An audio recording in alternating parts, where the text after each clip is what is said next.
আসসালামু আলাইকুম প্রিয় রাজশাহী বিশ্ববিদ্যালয় ভর্তি প্রত্যাশী শিক্ষার্থী ভাই বোন, আশা করি সবাই ভালো আছো। আজকের ক্লাসে তোমাদের সবাইকে স্বাগতম।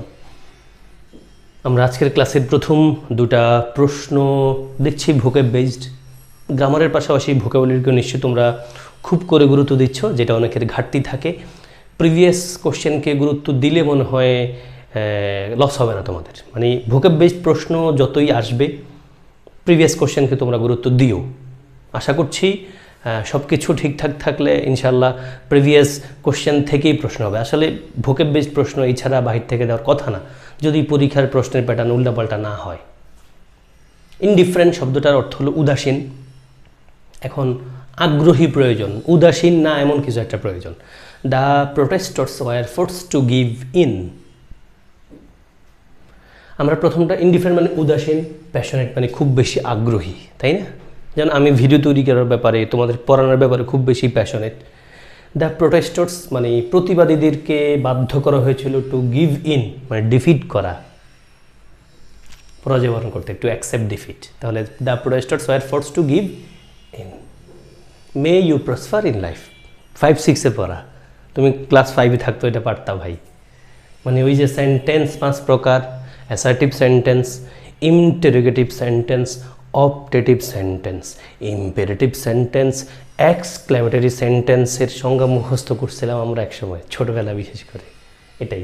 মে ইউ প্রসপার ইন লাইফ, এটা কেমন ক্যাটাগরি সেন্টেন্স? এই ক্যাটাগরির প্রশ্ন রাজশাহীতে কিন্তু আসে। সেন্টেন্সের এই ভেরিয়েশনের রাজশাহীর খুব কমন প্রশ্ন। আইদার তোমাকে সেন্টেন্স কোনটা বের করতে বলবে, অথবা একটা সেন্টেন্স লিখে দিয়ে বলবে এটা কোন ক্যাটাগরির সেন্টেন্স, এটার মতো, অথবা বলবে নিচের কোন সেন্টেন্সটা এই সেন্টেন্সের আন্ডারে পড়ে, অথবা একটা সিম্পল লিখে দিবে, বলবে কমপ্লেক্স করো, কমপ্লেক্স দিবে সিম্পল করো, সিম্পল দিবে কম্পাউন্ড বানাও, ইডিসি করে দিবে। দেন বলছে আনএমপ্লয়মেন্ট মানে এই চাকরিহীনতা বা চাকরি যে নাই, এই জিনিসটা গেটিং আউট অফ হ্যান্ড, হ্যান্ডের বাইরে চলে যাচ্ছে। তার মানে কি? আউট অফ কন্ট্রোল অথবা ইম্পসিবল টু কন্ট্রোল, যেটাকে আমরা বলি। তাহলে may you prosper in life এটা নিশ্চয়ই একটা অপটেটিভ সেন্টেন্স, আশীর্বাদ। দেন আনএমপ্লয়মেন্ট কর্মহীনতা বা চাকরিহীনতাটা is getting out of hand, out of hand মানে হলো impossible to control. Choose a WH question for the answer. ভাই মানে এখানে তুমি কোশ্চেন আছে, উত্তর তোমার দিয়ে রাখছে, এবার তুমি এই কোশ্চেনটার এই উত্তরটার জন্য কোন আনসারটা সেট করবা, মানে কোন কোশ্চেনটা বলবা সেটা। বলছে Dhaka is the capital of Bangladesh, Dhaka বাংলাদেশের রাজধানী, এটার জন্য ইন্টারোগেটিভ সেন্টেন্স কোনটা হওয়া উচিত, WH কোশ্চেন কোনটা হওয়া উচিত। Then which organ is the word audible associated with, অ্যাসোসিয়েটের সাথে উইথ বসে এবং অডিবলের সাথে কি বসবে, অডিবল দিয়ে কি বোঝায়? অডিবল মানে কি শোনা, তাই না? অডিবল, তাহলে শুনি কি আমরা কান দিয়ে, নাক দিয়ে, হ্যান্ড দিয়ে, নাকি আই দিয়ে? এটা তো সাইডের কাজ করে, সাইড, তাই না? নোজটা তো স্মেলের কাজ করে, আমরা জানি স্মেল। তাহলে দেখো কি হওয়া উচিত। এখানে ইয়ার্সটা হচ্ছে, বলো স্যার এখানে কথা হলো, দেখো ভাই WH কোশ্চেন যদি আমরা WH ওয়ার্ড দিয়ে যদি WH কোশ্চেন বানাই, সেন্টেন্স বানাই, তখন WH কোশ্চেন কি মাঝে বসে না শুরুতে বসে? শুরুতে বসা উচিত তো, বাদ রইল বাকি দুইটা। Which country's capital Dhaka is, এমনটা করি আমরা কিন্তু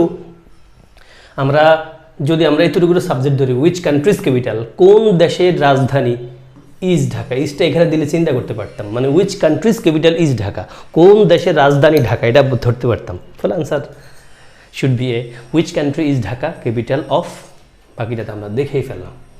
two bridge the gap, bridge মানে তো ব্রিজ কেন করে ভাই? একটা এলাকা থেকে আর একটা এলাকায়, বা এক জেলা থেকে আর একটা জেলায় জোড়া দেওয়ার জন্য, তাই না? মানুষজন দ্রুত যেতে পারে। তাহলে টু ব্রিজ, ব্রিজ মানে কিন্তু পজিটিভ টোন, দ্য গ্যাপ মানে নেগেটিভ, মানে ওই গ্যাপটারে জোড়া লাগায়, দূর করে। কী হওয়া উচিত? The farmers went along with their work, ফার্মাররা তাদের কাজের কি করছে? ডিসপাইট দ্য হিট, বা ভালো কোশ্চেন, ডিসপাইট দ্য হিট, এটা দিয়েও পরীক্ষা আসছে, তোমরা জেনে থাকো। ডিসপাইট আর হলো in spite of, in spite of. দেখো ভাই বোন, ডিসপাইট ইন স্পাইট অফ দুটা শব্দ একটার ইন্টারচেঞ্জ করা যেতে পারে, দুটার অর্থ সেম। এবং ডিসপাইটের সাথে কিন্তু কোনো প্রিপোজিশন লেখা যায় না, ইনস্পাইট অফ যা আছে তাই লিখতে হয়, এদের পরে সেন্টেন্স থাকে না, নাউন ফ্রেজ থাকে। ডিসপাইট দ্য হিট মানে অনেক গরম সত্ত্বেও ফার্মাররা তাদের কাজ কি করছিল? চালিয়ে নিয়ে গেছিল। তাহলে ওয়েন্ট অ্যালং মানে হলো to continue, to carry on যেটাকে আমরা বলি। And then to bridge the gap মানে হলো to remove differences and unite. আমরা যদি নেক্সটে যাই, এ সনেট রেফার্স টু, রেফারের সাথে প্রিপোজিশন টু বসে, a sonnet refers to a poem of. বলো স্যার এটা কোথায় যেন দেখছিলাম, নিশ্চয়ই দেখছো যারা জিএসটি পরীক্ষা দিছো বা পরীক্ষা দেওয়া নাই বি ইউনিট কিন্তু প্রশ্ন সমাধান দেখেছো, কোনোভাবে সমাধান করেছো, তারা পেয়েছো। এটা বিশেষ পরীক্ষার প্রশ্ন বটে।